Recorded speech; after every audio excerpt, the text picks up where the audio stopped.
Good morning class. आज हम लोग संज्ञा के बारे में पढ़ेंगे और इनके भेदों के बारे में भी पढ़ेंगे। संज्ञा क्या होता है इसके बारे में हम पढ़ेंगे। तो संज्ञा किसी व्यक्ति, प्राणी, वस्तु, स्थान या भाव के नाम को संज्ञा कहते हैं। संज्ञा किसे कहते हैं? किसी व्यक्ति, प्राणी, वस्तु, स्थान या भाव के नाम को संज्ञा कहते हैं। जैसे दिल्ली, मोटा, मोहन। जैसे दिल्ली, मोटा, मोहन। तो मैं इस जैसे को यहाँ पे एक्सप्लेन कर रही हूँ। जैसे में हम लोगों ने देखा, जैसे दिल्ली,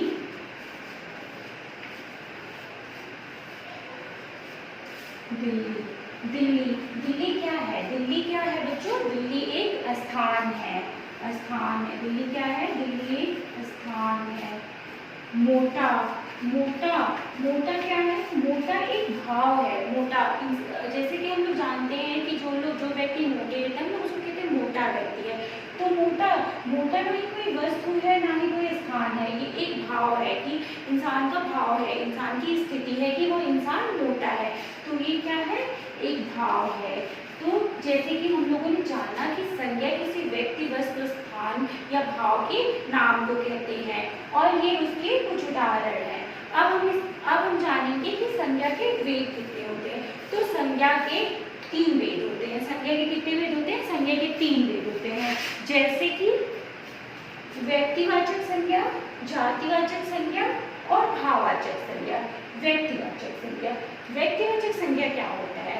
व्यक्तिवाचक संज्ञा वो संज्ञा शब्द होती है जिसमें किसी विशेष व्यक्ति के बारे में बताया जाता है, उसे हम लोग व्यक्तिवाचक संज्ञा कहते हैं। जैसे कि महात्मा गांधी, चंद्रशेखर आजाद, सुभाष चंद्र बोस, ये सारी चीजें एक विशेष व्यक्ति के बारे में बताई जा रही है। जैसे मोहन, दिल्ली का लाल किला, दिल्ली का लाल किला एक विशेष वस्तु के बारे में बताई जा रही है।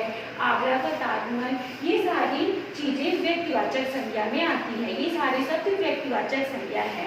और हम जानेंगे जातिवाचक संज्ञा के बारे में।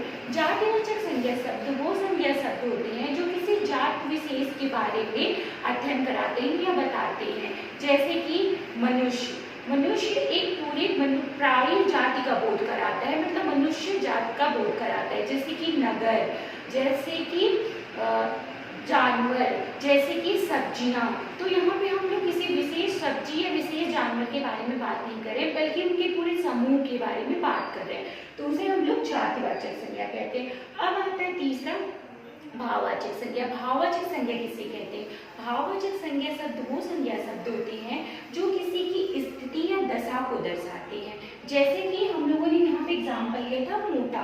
मोटा क्या है? भाव है। तो जैसे कि मोहन एक मोटा लड़का है, तो मोहन कैसा लड़का है? मोहन एक मोटा लड़का है। तो ये उसकी दशा को दिखा रहा है कि वो मोटा है। तो ये भाववाचक संज्ञा हो गया। इसी तरह हम ये भी कह सकते हैं कि सोहन पढ़ने में बहुत तेज है। तो कौन पढ़ने में बहुत तेज है? सोहन पढ़ने में तेज है। तो ये सोहन के बारे में बता रहा है कि सोहन पढ़ने में तेज है, तो उसकी दशा को दिखा रहा है, उसके भाव को दर्शा रहा है। इसीलिए इसे हम भाववाचक संज्ञा कहते हैं। तो आज हम लोगों ने क्या क्या पढ़ा? आज हम लोगों ने संज्ञा पढ़ा, संज्ञा और संज्ञा के भेद पढ़े। 3 भेद होते हैं, व्यक्तिवाचक संज्ञा, जातिवाचक संज्ञा और भाववाचक संज्ञा। धन्यवाद।